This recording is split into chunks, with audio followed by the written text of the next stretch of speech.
치아 건강 관련 애매하거나 어려운 질문들 백 교수가 답변해 드립니다. 이번 질문도 같이 한번 이야기해 보죠. 저희 부모님께서 젊으셨을 때부터 가게를 운영하시느라 밤낮 없이 일을 하셔서 그렇죠. 건강관리를 잘 못하신 편이십니다. 몇 년 전부터는 잇몸이 안 좋으시다면서 약국에서 잇몸약을 꾸준히 사드시는데 병원에 가지 않아도 괜찮은 걸까요?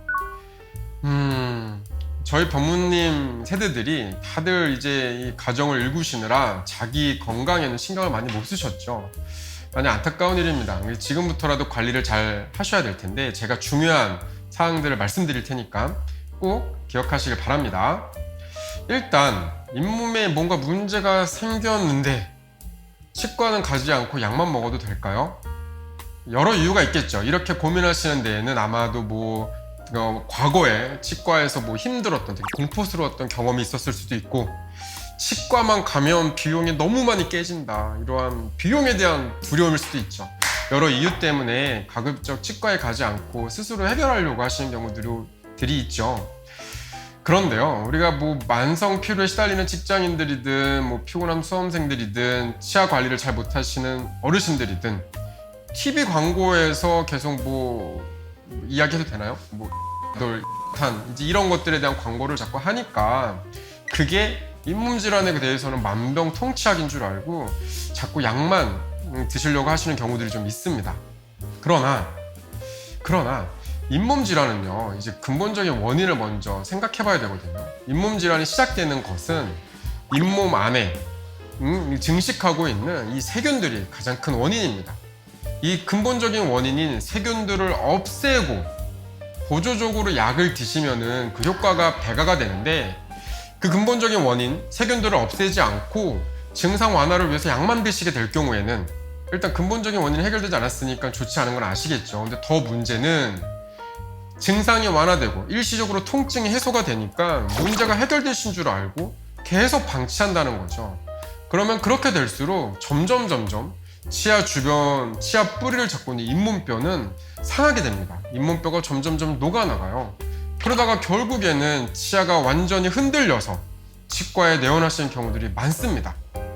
그러니 문제가 처음 시작될 때 조기에 우리가 딱 개입을 해서 해결했으면 오히려 더 오래 치아를 사용하실 수 있는 상황이었음에도 불구하고 그러한 약들, 보조적인 약들 때문에 증상, 부은 거 약간 가라앉히고 통증 있는 거 조금 감소시키면서 계속 버티다가 문제가 더 심각해질 수도 있다는 것이죠. 사실 그 성분이 옥수수 추출물 이런 것들을 추출해가지고 만들었다고 하는데요. 치과의사들이 보기에는 일반 영양제, 비타민 이런 거 사실 큰 차이가 없습니다. 출혈이 나는 잇몸의 출혈을 조금 줄여주고 부은 잇몸을 약간 가라앉힌다고 하는데, 병원에서 처방하는 약들은 주로 입안에 있는 세균들, 잇몸 질환을 일으키는 세균들을 없애는 약들을 많이 처방합니다. 치과 진료, 세균들을 없애주는 치과 진료와 보조제가 같이 병행한다면 서로 시너지를 일으킬 수 있겠지만, 근본적인 원인은 세균을 없애지 않고 보조약만 드시는 거는 쉽게 표현하면 이제 엄발의 오줌 누기처럼 임시방편적인 효과밖에 안 되는 것이죠. 잇몸에 문제가 생겼을 경우에는 스케일링을 포함한 잇몸 치료를 받은 후에 치과 의사의 처방에 따라 약을 복용하시는 게 좋습니다. 가글액이 사실 구강 내, 치아 표면 위, 혀, 뺨 이런 데 있는 세균들을 많이 줄일 수 있는데, 잇몸을 악화시키는 세균들이 하필 잇몸과 치아 사이의 경계면에서 잇몸 안쪽으로 들어가 있는 경우가 많아요. 근데 거기까지는 가글액이 도달하기가 어렵거든요. 그럴 때에는 잇몸 안쪽에 있는 그러한 세균들, 치석들을 없애려면 치과에서 치과 의사가 전문적인 도구로 잇몸 안쪽에 있는 치석들, 세균들을 좀 없애줘야 됩니다. 그러니까 가글액도 의미는 있지만 치과 잇몸 치료와 같이 꼭 병행을 하셔야겠습니다. 아까 처음 말씀드린 것처럼 진료비, 치과에 가면 치료비가 과도할 것 같다 이런 걱정 때문에 약으로만 해결하려고 하시는 경우들이 있는데, 치과 내에서 잇몸 치료 받으시는 거는 다 국가보험에 포함되어 있습니다.